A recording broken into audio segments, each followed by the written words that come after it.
Bab 22 Beri aku waktu. Setelah keluar dari klub malam, Gapin langsung memutuskan untuk pulang. Namun, setibanya di rumah, dia malah pergi ke kamar Aina. Saat itu suasana sangat gelap, karena seluruh penghuni kamar telah beristirahat. Tok tok tok.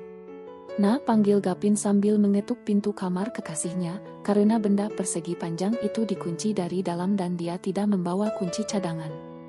Mendengar itu, Aina yang sedari tadi dilanda kecemasan, sontak bangkit dari ranjang. Dia membuka pintu dan melihat penampilan Gapin yang cukup berantakan. Aina nampak terperangah, belum lagi beberapa luka yang ada di wajah pemuda itu membuat Aina semakin yakin bahwa ada sesuatu yang terjadi pada kasihnya. "Gap, kamu kenapa?" tanya Aina seraya memang pipi Gapin. Pemuda itu tampak meringis, membuat Aina merasa kasihan. Sebelum menjawab, Gapin menarik Aina untuk kembali masuk dan mengunci pintu. Dan setelah itu Gapin menghambur memeluk tubuh Aina, seolah hanya gadis ini yang dapat memberinya kekuatan. Tepat pada saat itu, Aina mencium bau alkohol yang cukup menyengat dari tubuh Gapin. "Gap, kamu belum menjawab pertanyaanku. Kamu habis kemana dan dari mana kamu mendapatkan luka itu? Kamu berkelahi dengan siapa?" cerocos Aina dengan pertanyaan yang bertubi-tubi, hatinya tidak akan tenang sebelum Gapin menjelaskan semuanya. "Beri aku waktu untuk memelukmu sebentar, nak. Aku sedikit lelah," balas Gapin dengan suara berat. Hingga Aina tak dapat membantah, dia mengangguk dan membalas pelukan Gapin tak kalah erat. Sebab ia tahu sang kekasih sedang tidak baik-baik saja.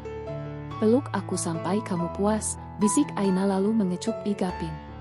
Setelah beberapa menit telah berlalu, Gapin baru melepaskan Aina. Dan Aina langsung mengajak Gapin untuk duduk di sofa, dia ingin mengobati luka pemuda itu.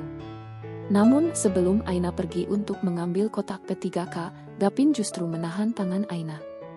"Mau kemana?" tanya Gapin. "Aku ingin mengobati lukamu, Gap, supaya kita bisa secepatnya beristirahat." Bukannya melepaskan tangan Aina, Gapin justru menarik tangan langsing itu hingga Aina jatuh ke pangkuannya. Mereka saling tatap, Gapin menyunggingkan senyum kecil sambil berkata, "Aku tidak butuh obat, aku hanya butuh kamu, nah." Detik selanjutnya, Gapin kembali melabuhkan ciuman di bibir ranum Aina. Sementara gadis itu tak dapat menolak sentuhan lembut dari kekasihnya. Malam itu, mereka kembali menyatu untuk yang kedua kalinya. Gapin tak memikirkan tentang Ercan dan Danes lagi, sekarang fokusnya hanya Aina. Di atas sofa, Aina terus mendesah saat senjata Gapin menghentak tubuhnya dengan kuat. Keduanya benar-benar tak bisa mendeskripsikan kenikmatan apa yang sedang mereka dapatkan, hingga mereka menginginkannya lagi dan lagi. 2 hari setelahnya, Ercan pulang ke rumah karena selama dia pergi, entah kenapa dia terus memikirkan Aina, hingga terselip setik kerinduan pada gadis cantik itu. Berkali-kali dia berpikir, dan akhirnya dia memutuskan untuk berubah. Dia sadar bahwa Margin tidak akan pernah kembali ke sisinya, jadi untuk apa dia masih mengharapkan wanita itu.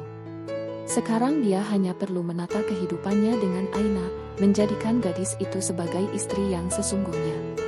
Sebelum Gapin turun untuk sarapan, Ercan sudah ada di meja makan. Aina yang melihat itu tentu terkejut karena tiba-tiba Ercan sudah kembali ke rumah. "Kemari," titah Ercan pada Aina yang terlihat kikuk di tempatnya. Patuh, Aina segera melangkah dengan rasa takut. Karena setiap melihat wajah Ercan, dia mengingat saat-saat pria itu menyiksanya. "Tuan, ingin minum kopi?" tawar Aina. "Ya, buatkan aku kopi. Tapi sebelumnya ada satu permintaan dariku." Aina bergeming, siap mendengarkan ucapan Ercan selanjutnya. "Berhenti memanggilku Tuan," cetus Ercan yang membuat Aina hampir tersedak ludahnya sendiri. Maksudnya?" tanyanya dengan tergagap. "Aku yakin kamu tidak sebodoh itu. Panggil aku layaknya seorang istri memanggil suaminya," jelas Ercan dengan wajah acuh tak acuh. Aina langsung terperangah. Sumpah demi apapun dia tidak paham, kenapa Ercan jadi seperti ini. Apakah Ercan memiliki sebuah rencana untuk kembali menyiksanya? Belum sempat Aina menimpali ucapan suaminya, pembicaraan mereka terpotong karena kedatangan Gapin. "Dadi sudah pulang." "Ah iya, Gap. Dadi takut kamu meninggalkan Dadi lagi karena Dei pergi terlalu lama. Syukurlah kalau Dadi sadar. Gapin tersenyum tipis seraya menarik kursi untuk didudukinya. Dan tepat pada saat itu, Erjan melihat gelang yang ada di tangan putranya, sebuah gelang yang sangat mirip dengan milik Aina. Dek. Seketika itu juga, Erjan menatap keduanya secara bergantian.